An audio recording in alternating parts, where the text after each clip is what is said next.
अस्सलाम वालेकुम जी, क्या हाल चाल हैं जी तुहारे सारे दे? ठीक ठाक हो जी? शुक्र अल्लाह पाक का, हम भी बड़े खुशबाज हैं और इन्जॉय कर रहे हैं छुट्टियाँ। गए थे बाज़ार, यहाँ पे मंडी बहाउद्दीन का एक बाज़ार है।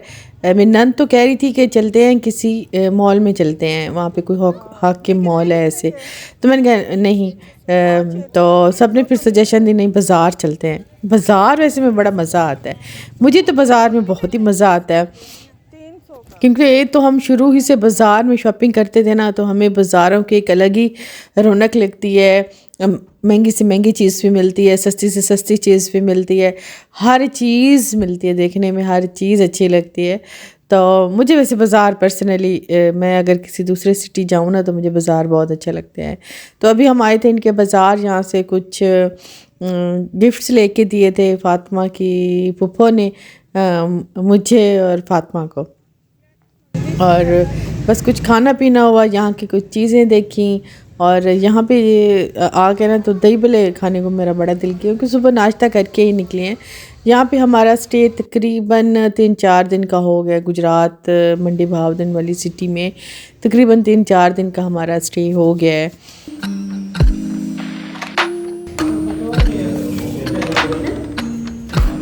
ये फ्रूट चाट है, ये दही भल्ले हैं, अच्छा मसाला भी है जी। यहाँ के दही भल्ले टेस्ट किए, आपको बता दूँ दही भल्लों का टेस्ट कैसा था।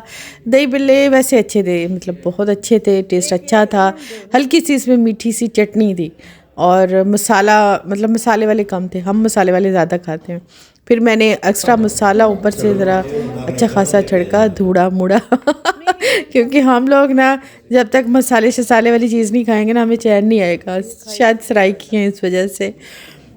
तो वैसे मुझे अच्छे लगे थे, बहुत ही अच्छे लगे थे। दही भल्लों का टेस्ट बहुत अच्छा था, मतलब बकवास नहीं था, अच्छा था। तो यहाँ से फिर खाए थे दही भल्ले। फ़ातिमा को थोड़ा मुंह का प्रॉब्लम हो गया था, मुंह इसके अंदर से ज़बान पक गई थी, क्योंकि ज़्यादा चॉकलेट खाने की वजह से। तो अच्छा हो गया, ये दही में से फुल्कियाँ निकाल निकाल के मैं फ़ातिमा को खिला रही थी। चलो ये है कि उस सुबह से कुछ भी नहीं खा रही थी, तो ये शुक्र है कि चलो दही भल्ले खा लिए ना उसने, चलो कुछ ना कुछ तो उसने भी खा लिया। तो यहाँ पे हमारा स्टे हो गया है तकरीबन 3-4 दिन का। और क्योंकि यहाँ पे पूरी फैमिली, मेरे ससुराल की पूरी फैमिली रहती है, और इतने ज़्यादा माशाल्लाह से यहाँ पे मतलब पूरा ख़ानदान है बैठे हैं। और एक दिन में हमें कोई 3-3 4-4 घरों में जाना होता है, क्योंकि दिन हमारे पास थोड़े होते हैं, छुट्टियाँ फ़ातिमा के बाबा को थोड़ी होती हैं। तो बस फिर हर जगह पे जाके उनका खाना पीना, किसी जगह से चाय, किसी जगह से बस फ्रूट ले लिए, किसी जगह से बस मतलब एक्सक्यूज़ करते करते, आखिर पेट तो एक ही है ना, तो बंदा उसे कितना एक भरे। थोड़ा थोड़ा सबके घर से खाना पीना हो जाता है। तो बस फिर हमारा भी वापसी का भी प्रोग्राम हो जाता है, क्योंकि दिन काफ़ी हो जाते हैं, तो फिर वापसी का भी हमारा हो जाता है।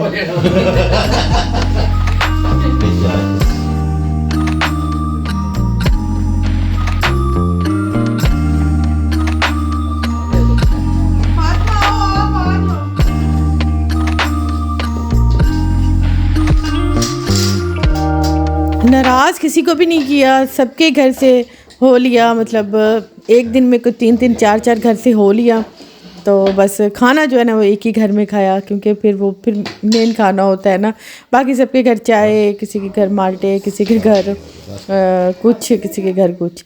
तो खैर जी, हमारा 3-4 दिन के सफ़र के बाद हो गई हमारी वापसी, और वापसी पे अच्छी खासी धुंध थी। थोड़ी देर बाद खैर धूप निकल आई, तो हम तो डरे हुए थे कि मोटरवे बंद ही ना हो, क्योंकि मोटरवे अगर बंद होती तो फिर हमें लोकल वाले रोड से आना पड़ता, तो वो बड़ा फिर सफ़र। अब मोटरवे पे सफ़र कर कर के ना तो अब आदी हो गए हैं, वो दूसरा फिर बड़ा मुश्किल सा लगता है। तो बस यहाँ पे रुके थे, क्योंकि लास्ट ईयर ना मेरी फ़ातिमा की ना याददाश्त बड़ी अच्छी है। लास्ट ईयर हम यहीं पे रुके थे, कहीं फ़ातिमा ने और मनाल ने इसी पे झूले लिए थे। तो कहती मम्मा मैंने इसी पे झूले लेने हैं, क्योंकि इसी झूले पे ही मैंने और मनाल ने ना, हमने लास्ट टाइम हमने झूले लिए थे, तो मैंने इसी पे ही झूले लेने हैं। तो इसी ही पे उसने उस झूले लिए। मैंने कहा देखो, अच्छा बच्चों की याददाश्त बड़ी अच्छी होती है, हम मुझे नहीं याद, मैं भूल गई हूँ। तो यहाँ पे जी हमारा स्टे था, और यहाँ पे बस फातिमा को कुछ खिलाया पिलाया और घर की तरफ आ गए।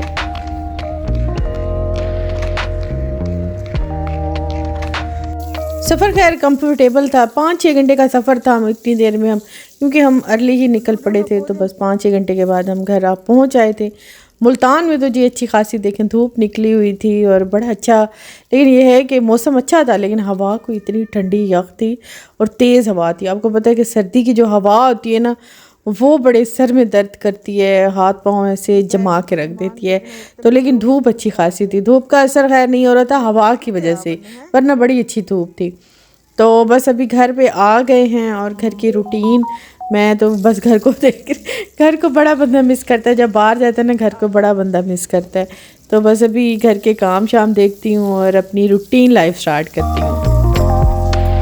अस्सलाम वालेकुम, क्या हाल चाल है जी।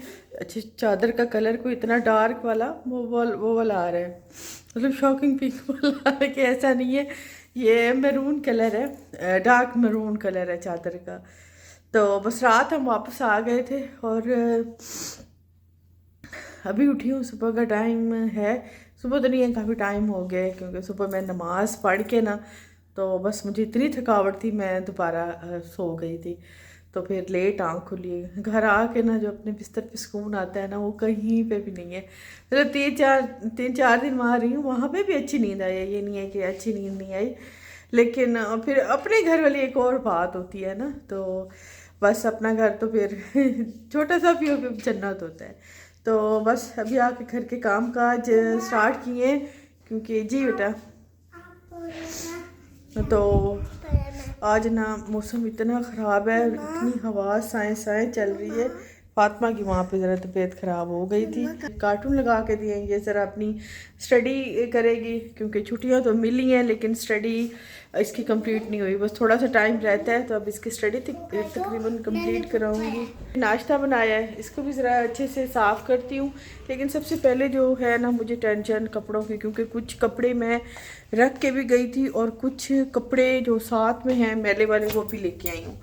तो हवा है, मैंने कहा चलो हवा से फ़ायदा उठाते हैं, कपड़े ज़रा धोने के लिए रख देते हैं, तो वो ज़रा सूख जाएंगे। देखिए हवा को इतनी चल रही है, धूप तो निकली हुई है लेकिन हवा चल रही। कुछ कपड़े मैंने डाले, ये अभी निकालती हूँ।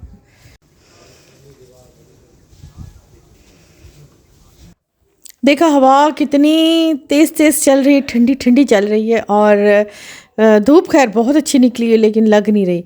बस अभी मैं घर का काम करती हूँ, मुझे ज़्यादातर फ़िक्र है कपड़ों की, क्योंकि पीछे फिर इस्त्री वाले कपड़े ख़त्म हो जाते हैं। फातिमा के बाबा के कुछ मैले थे ऑलरेडी और कुछ मैं साथ लेके चली गई थी, फिर उन्हें सर्दियों में आपको पता है वैसे ड्राई हो तो जाते हैं, लेकिन फिर भी हवा में ज़रूर अच्छी खासी हवा लगवाती हूँ, कपड़ों को धूप लगवाती हूँ, ताकि ये अच्छे से ना इनमें कोई भी नमी वगैरह ना रहे।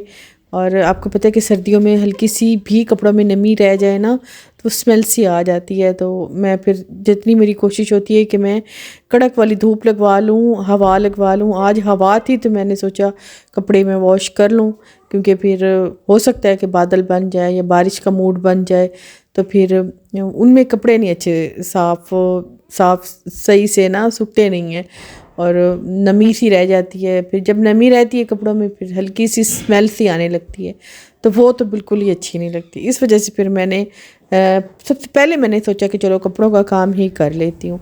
तो टेरेस पे अभी आई थी, ज़रा टेरेस की साफ़ सफाई भी देख लेती हूँ, कपड़े भी देख लेती हूँ।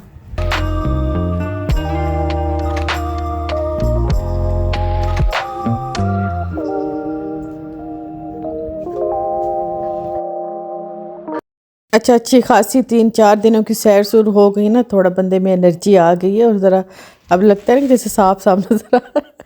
हाँ हाँ, घर में रह रहे कि भी बंदा धुंधला हो जाता है, तो बस साफ साफ नज़र आ रहा है। घर के काम मैंने स्टार्ट किए हैं और शूज़ में अभी घर वाले ही पहन लूँगी, ये मैं उतार देती हूँ। ये कसम से यार इतने नरम और गर्म है ना, मतलब मुझे सॉक्स की अक्सर ज़रूरत ही नहीं पड़ती है, इतने अच्छे हैं, मुझे इतने पसंद आए हैं। लास्ट ईयर मैंने पिंक वाले लिए थे, इस बार मैंने ये ग्रे और वाइट लिए हैं, अच्छे लग रहे हैं, क्योंकि मैंने कहा मेरे घर की मैचिंग हो गई। तो बस अभी ये घर में पहनूंगी और वो कहीं बंदा बाहर जाता है तो चलो साफ़ है ज़रा पहन लिए। तो बैग खाली करती हूँ क्योंकि मैले कपड़े तो मैंने निकाल लिए थे, उनको तो मैं खैर वॉशिंग मशीन में डाल आई हूँ। मज़ीद मैंने कहा मैले कपड़े ना आ रहे हैं, उलझन होती है मैले कपड़ों से।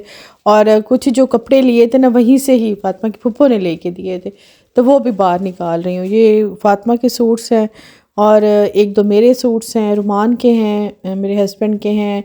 बस इस तरह करके ना कुछ गिफ्ट्स हैं वो निकाल के रखती हूँ।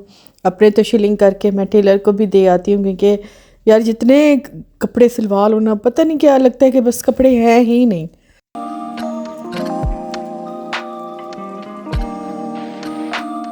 ये येलो वाला सूट मेरा है और नीचे जो आपको प्लेन वाले लग रहे हैं वो रुमान और फातिमा के बाबा के हैं। और ये जो हैं ये येलो वाला ये मेरा है। तो ये मुझे बड़ा अच्छा लगा है। मैंने इस बार येलो सूट बनवाया ही नहीं। गरम कपड़ा है, गरम कपड़े का है और प्रिंट भी अच्छा, छोटा छोटा प्रिंट अच्छा लगता है। मतलब बड़े वाला प्रिंट जो है ना वो दिमाग से, ज़हन से, दिल से जल्दी उतर जाता है। लेकिन ये छोटा प्रिंट ना पहनने में भी अच्छा लगता है, देखने में भी अच्छा लगता है। मुझे वैसे छोटे ही प्रिंट पसंद है। एक जो नीचे ब्लैक एंड वाइट नज़र आ रहा है आपको, वो भी मेरा है। और ये जो है ये वाला सूट मैं निकाल रही हूँ, ये मैंने पहना नहीं है, ये बिल्कुल साफ़ है। बाकी जो फातिमा के सूट हैं वो मैं, एक तो मैंने इसके ऊपर वो मैं हैंगर करूँगी, और एक जो ये वाला सूट है ये इसकी छोटी फूफो ने दी है, तो इसको मैं हैंगर कर रही हूँ।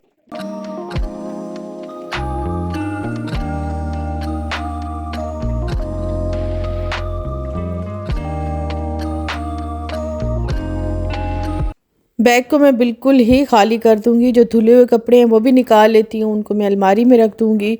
और शूज़ जो हैं वो भी मैं निकाल लेती हूँ। ये ब्राउन वाले शूज़ भी मैंने अभी ही लिए थे, मतलब जाने से पहले लिए थे और मुझे अच्छे लगे थे। थोड़ी इसकी एड़ी अच्छी थी, नॉर्मल मुझे अच्छी लगी, तो ब्राउन, वैसे ब्राउन कलर मेरा फेवरेट है तो वही मैंने ले लिए थे। तो अभी शूरैक जो है वो साफ़ करवा के ना, तो मैं इसमें अपने सारे जो विंटर वाले हैं ना शूज़ वो लगवा देती हूँ।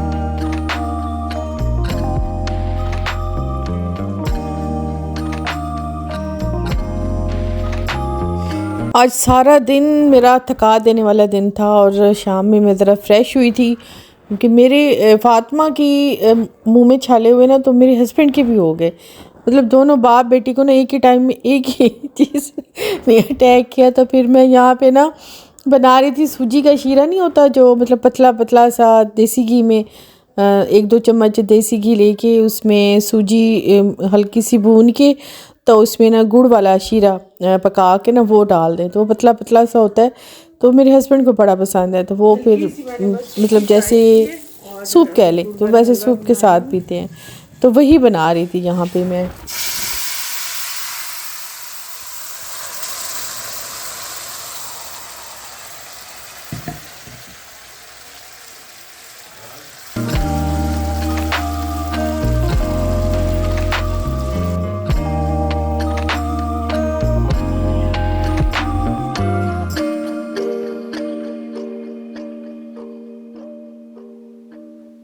अच्छा हुआ, आज वैसे थकी हुई भी थी और मैंने आज खाने को भी कुछ नहीं बनाया था, क्योंकि मुझे 5 बजे मेरी कज़न की कॉल आ गई थी कि खाना नहीं बनाना, मैं भिजवा दूँगी।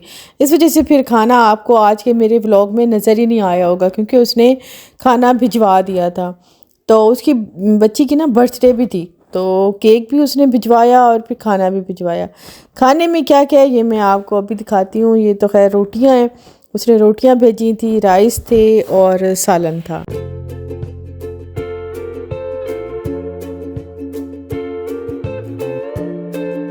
ये सब कुछ उसने खुद बनाया था, बल्कि लकड़ी वाली आग पे बनाया था। तो कह रही थी कि खाने को थोड़ी देर हो गई है क्योंकि गैस चली गई है, तो मैंने लकड़ी की आग पे बनाए हैं। ये राइस भी उसने खुद बनाए थे और बीफ वाला जो सालन था वो भी उसने खुद ही बनाया था। वो बहुत अच्छी कुक है, मतलब खाना बहुत अच्छा बनाती है। जो मैंने आपको जो अचार बनाती है ये वही वाली मेरी कज़न है, क्योंकि उसके हाथ में ना टेस्ट बड़ा है, वो खाने बहुत अच्छे बनाती है। तो उसी ने ही ये सालन भी बनाया था। सालन भी बहुत मज़े का था। और दूसरी बात ये कि ये लकड़ी की आग पे बना हुआ था, तो अम्मी को तो मेरी को ना लकड़ी की आग वाला सालन बड़ा ही पसंद है।